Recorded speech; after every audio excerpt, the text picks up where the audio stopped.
to another edition of the McBridge Media Consult Humans of Nigeria and others in Lagos and other states, media chat room for job professionals in the non-profit. And I am Faith Afolabi, the founder and the host of this program, and I welcome you. So last week we had a wonderful time where we had our first male guest on the show. And today we'll be having another person that I've known for quite a number of years, and she will be sharing her experience in the non-for-profit so far. So let's get to meet you.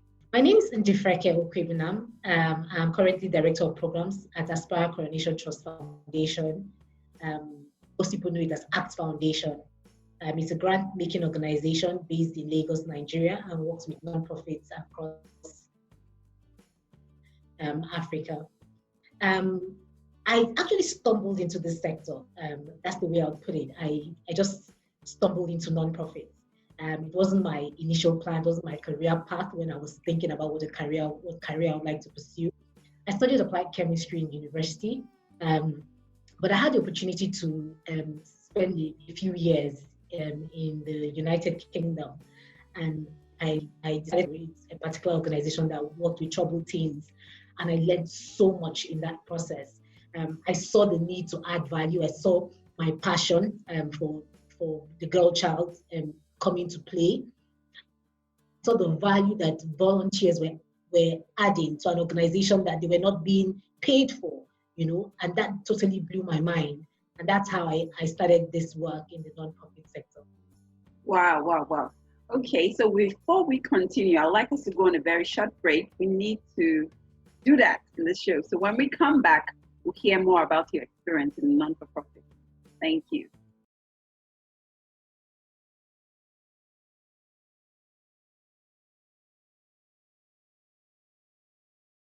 Okay, just in case you're just joining us on this show, my name remains Faith Afolabi, and I'm your host on this show.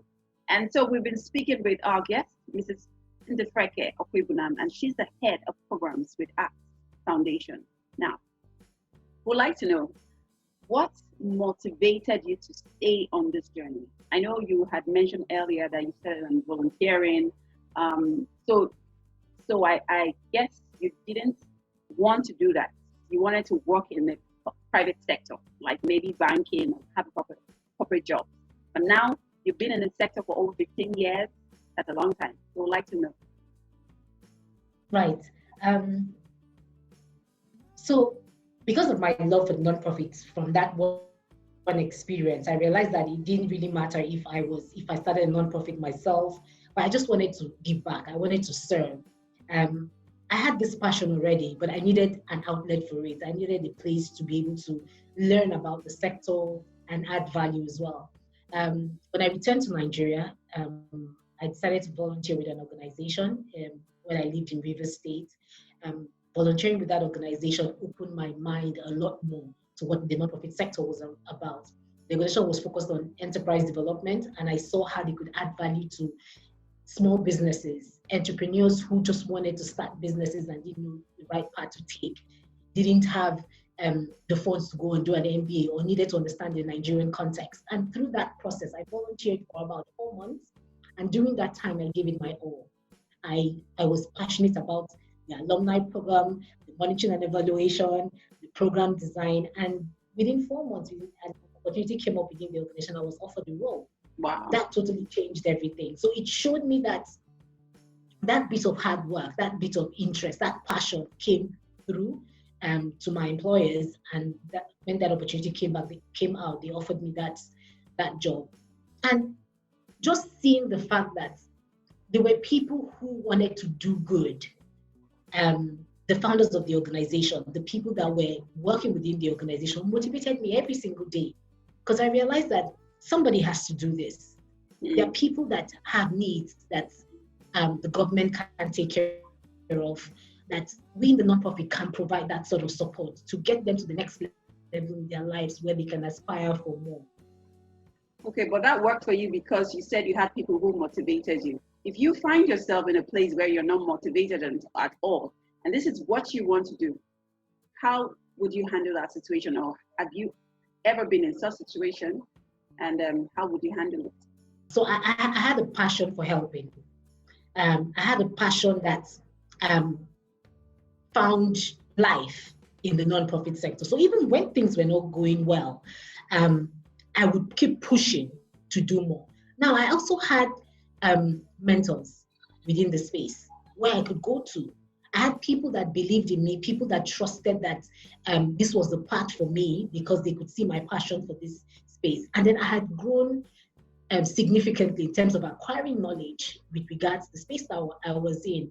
So I needed those people to pull me up when it was down sometimes. Because sometimes in the space, when you see so much pain, so much hardship, sometimes you can get very discouraged. Yes, I was within the space. Yes. And then you realize that even within the space, the remuneration may not be as fantastic as it is in the private sector. True. But that passion will keep you going if it is something you can see that it is your life path, that this is where you can add value. Helping people move to the next level in their lives. People, particularly the underserved, right? Is it in leadership? Is it in environment? Is it in enterprise? That passion will come to play. And it's even the same thing, even the for-profit space. Today, you can get a job as a banker.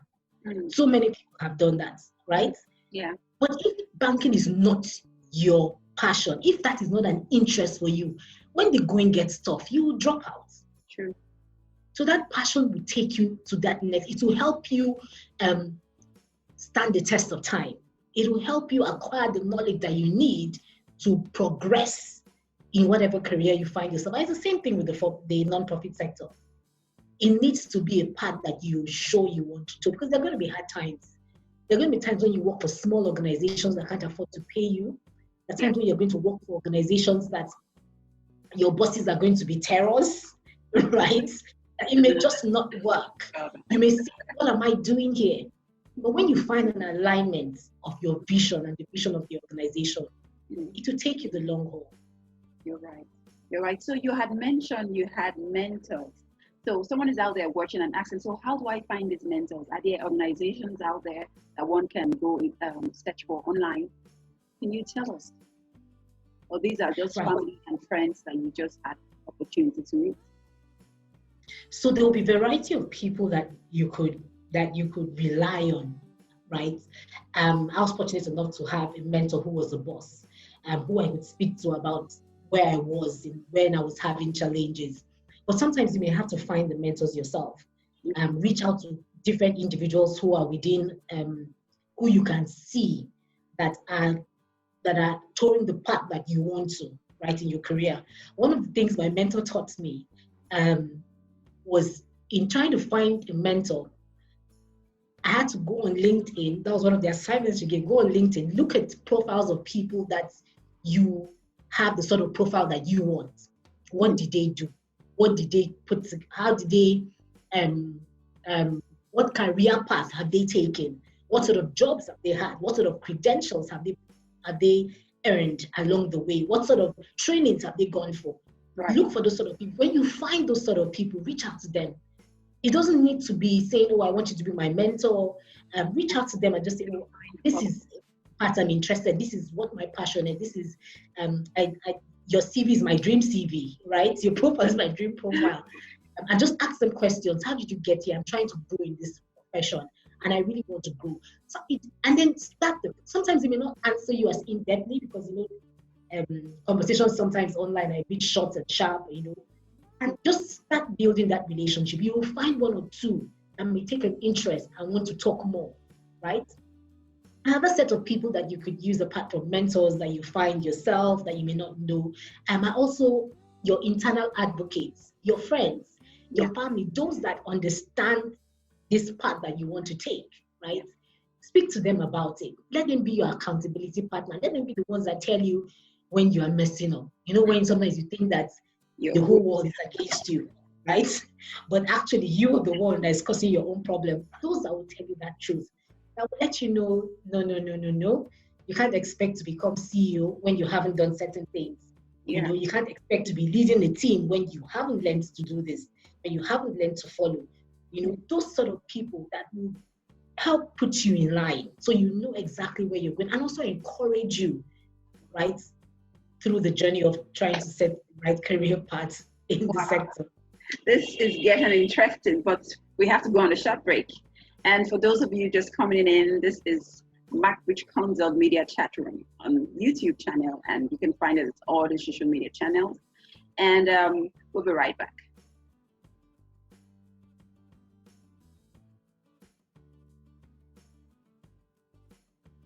Okay, welcome back. That was hot and sizzling. I've actually learned a lot from the tips you've shared. And so I would like to know your current role. You are the head. So why is it important for an organization, for non-profit, to have head of programs? Why can't you just have different roles, people doing their own deliverables? Is it very important? Right. So currently my role is Director of Programs and Grants. That foundation is a grant-making organization.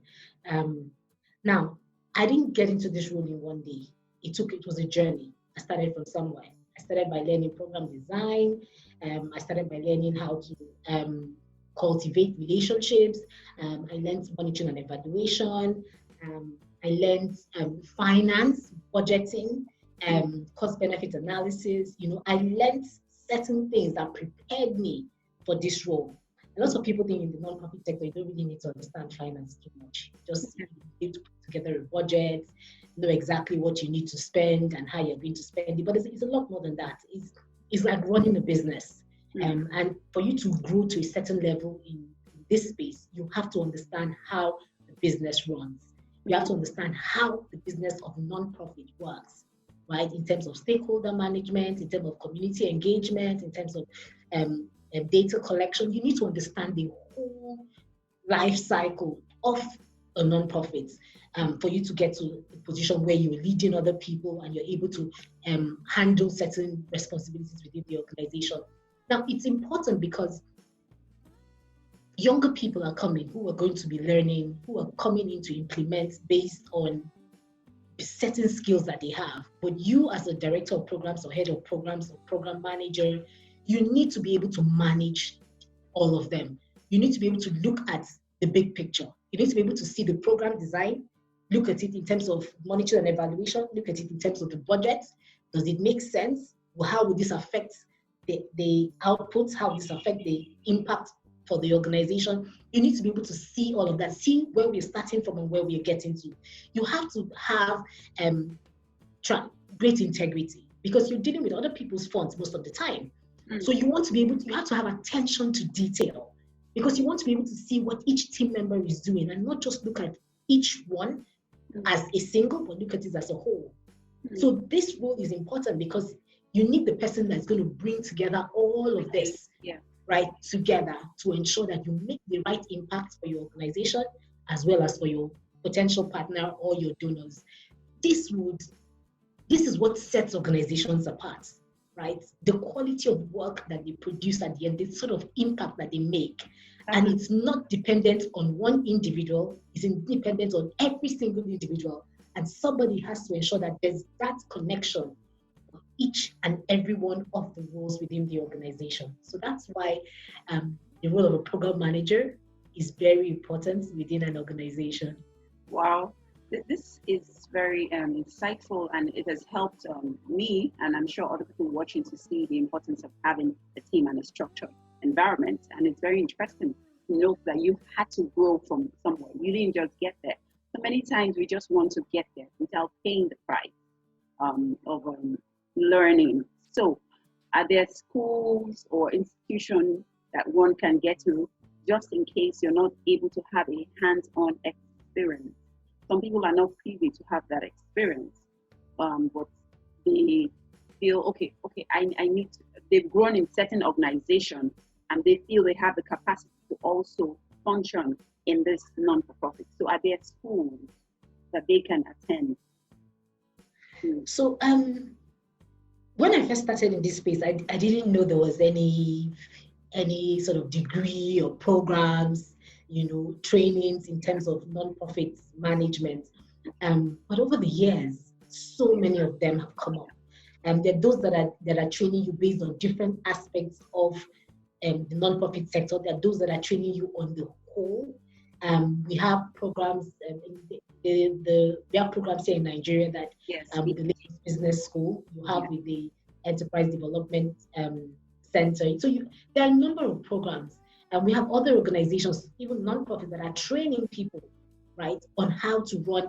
And the truth is that it's not just about the non-profit sector, it's about a business as a whole. What are the different steps? So there are those sort of opportunities that train you on the singular parts of the non-profit and the non-profit sector as a whole. I'm sure if you Google, you'll find the number. Some of them are international organizations. But I won't take away the experience, right, from the whole training in terms of theoretical part of it, yes, right? I won't take it away. The experience is a lot more real. Because a lot of times when you do the theoretical part, you go to these training schools, you hear all of some of them are like when you look at evaluations, you look at developing your log frame, just it can be so technical. It's like going to learn finance in school and then you don't have any opportunity to implement it. So the experience is fantastic because it's real. So what I would say is find places to volunteer while you're getting the training. Right now, with the way the world is right now, with the new reality we're finding ourselves, you may not find the face-to-face trainings. It may be more online trainings, right? Which sometimes you can't get to ask your questions or interact as well as you want to if you're in a classroom setting, right? So find places to volunteer. That would help your learning even faster, while you're also finding places where you can actually do an online training or learn more about the sector that you can then practice in your volunteering.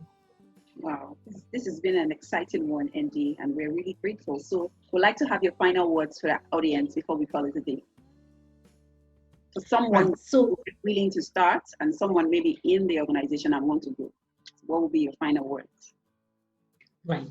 So this sector is a very interesting sector. If you haven't started before, I would encourage you and say, if you're just looking at this sector and saying you want to join, you want to be part of the non-profit sector, I would encourage you to try it out.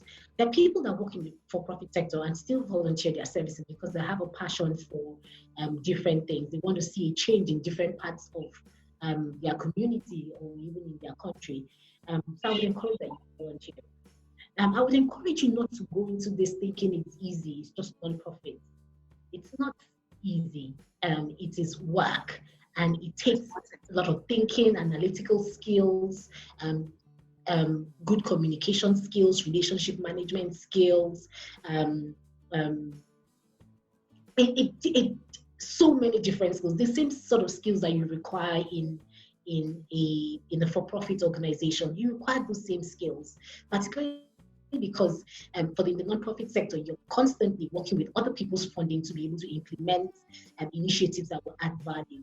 You need to understand the entire space. If you're already in the space, you need to grow.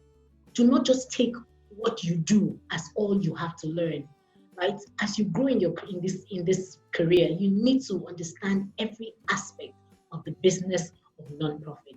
Understand what it means to be running a non-profit organization, understand what it means, understand delegation, understand communicating, understand relationship management, understand monitoring and evaluation, understand the finances, because non-profit financing is sometimes a bit different from the for-profit financing, but you need to understand it. You need to understand where it all comes together. Right? You need to have great integrity. You need to have the right values for this space. Don't take it for granted. It's a fantastic space to be. If you love this space, if you come in, it's so fulfilling. It's not just about the bread and butter, not just about the money you earn. It's about the satisfaction of knowing that you changed one life. Right? You impacted one person, and the person is moving from where they were to where they should aspire to be, or where they should be in their lives. So I wish you all the best as you start this journey, or as you start the journey to growth in the non-profit sector. Thank you so much, Andy. Thank you so much. So you've heard it from our guests today, and this is where we turn the curtains. And until next time, please subscribe on our channel and share with your friends. And next week, it promises to be another wonderful time. So stay tuned on this platform. Thank you. Bye.